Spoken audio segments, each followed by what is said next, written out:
Rogue One is not a deep, deep character study, but the pieces that we had for him aligned perfectly with what we wanted to do here. I also was testing Disney. My opening scene, I'm gonna send him to a brothel. They were like, well, okay, thank you, but that's too insane. I came on Rogue, you know, I don't talk about that. I just came as a fixer. I didn't have an emotional involvement with it. I was there to solve problems. Huge success, and everybody gets very excited when there's a huge success. And what else can we do? I remember talking with Kathy about, you know, the fact that they could do all kinds of things that they hadn't done, you know, and different kinds of stories if they wanted to. Over the next couple of years, they tried several times to make a prequel for Cassian Andor. What do you know? We don't all have the luxury of deciding when and where we want to care about something. Suddenly the rebellion is real for you. Some of us live it. I've been in this fight since I was 6 years old. After one of those, Kathy sent me the proposal, and I read it, and it was very cool and slick, but it was never gonna work, and I wrote a long manifesto. Like, look, this is what you have to do, this is what the show should be about, this should be this kind of thing, and I wasn't trying to get a job, I was just trying to, you know, as a friend, as you would do. I also was testing Disney, testing everybody. Say, okay, I'm gonna send, my opening scene, I'm gonna send him to a brothel to look for a missing sister, and on the way out, he's gonna get rousted by some really dirty cops, and he's gonna have no choice, but he's gonna kill them.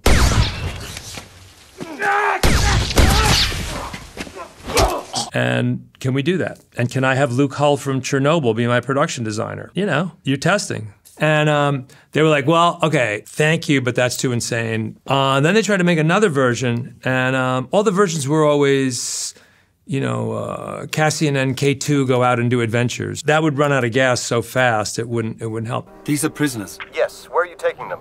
I am taking them to imprison them in prison. He is taking us to... Quiet! They came back at one point and said, okay, we looked at this thing again, and this is what we want to do. We want to do the show you talked about. Cassian Andor, what I'm asking is this. Wouldn't you rather give it all to something real?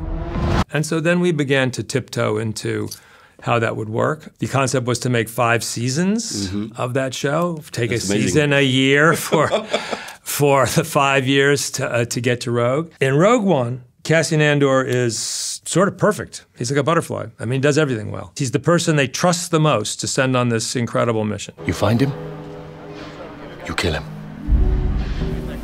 Then and there.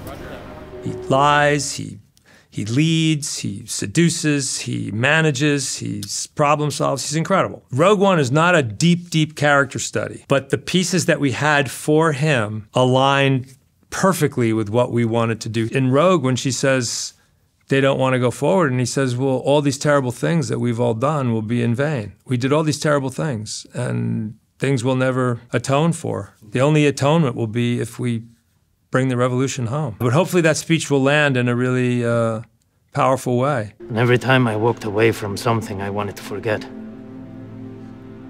I told myself it was for a cause that I believed in. A cause that was worth it.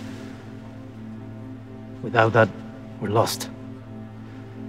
Everything we've done would have been for nothing. My concept was to take that guy and take him as far back to being a roach as possible, right? What's the farthest journey he could make? So I want to pick him up on the worst day of his life. So that's my reason for why he's there. I also wanted to a little bit mirror and answer what his opening scene with Tivik in Rogue is about, a little bit. And so there was a little bit of that. Calm down. We'll be all right.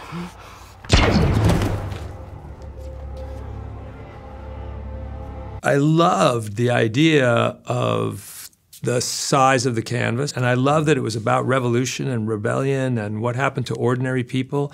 I love that they liked the idea that this was all about people that were in the kitchen and not in the dining room, and we had no Force and no Sith and no Jedis and no royal family. So I loved all that. The Empire is a disease that thrives in darkness. It is never more alive than when we sleep. My primary writing partner, if I had to say, is Luke Hull, who's the production designer. Everything starts with Luke and I talking about what, okay, we have to build this planet and build this place. To be honest with you, it's really serious fun. You get to play God. You're making worlds. We did Ferrex, then we did Aldani, and actually we created the language on Aldani. We created language for the Canary kids. It bothered me in Rogue that people had accents but then didn't speak to each other in a different language. And I wanted to explain Diego's accent was one of the primary things for doing Canary. So we built that language there, but I was beyond idiotic and dumb and naive about what the show would require. We all were. It seems incredible how little thought we put into how hard it would be to do the show. For the greater good. Call it what you will. Let's call it war. COVID saved our ass completely. I mean, it shut everything down. It made me go back home, and we rethought everything about what we were going to do and how we were going to make it. And we came up with a system of making it. Then we started making it, and we were trying to think of what season 2 would be. And we realized, Diego and I realized, it was just impossible. It would never, he'd be too old. The amount of work it was taking us just to get where we were was insane. And so the one thing we realized is that our show was based on groups of 3 episodes, 4 groups of 3 episodes. And so a very elegant solution presented itself. What if we took each block and made that a year? What if we jumped a year between each block? Could that work? Disney said yes. And then the question becomes, can you make that work? So then I did a proof of concept. I wrote the top and the tail of each block, because we didn't want to have it be expository, like, oh, since I've last seen you, now you're a doctor, or now you're married, and oh, since last we met. Who is this? New pilot.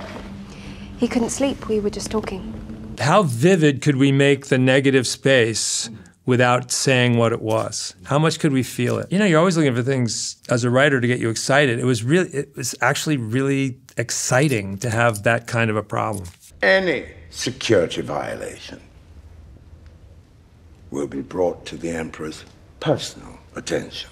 In many ways, I think we're trying to be less cynical about the show than anybody. We have to be straighter than everybody. We have to take it more seriously. If we introduce somebody, it's because we need them. Nobody should be there who doesn't belong there in our story. Well, there's a huge difference between being consistent and being proper and the quote fan service. In the most literal sense, you should always be in fan service. I mean, you should be completely in the thrall of the audience. I want the audience desperately to follow everything I'm doing and be interested. But fan service as a term of art typically means a character being introduced without great purpose to satisfy some appetite for that. We are integrating into the Rogue story to legitimize a lot of things in the Rogue story that will make sense, and the provenance of the information that comes in Rogue and how they got there. That'll all be done in the final few episodes of season 2. You're here, you're right here, and you're ready to fight! The biggest limitation on this show is probably the main reason why, if it's successful, it will be successful. We knew the ending.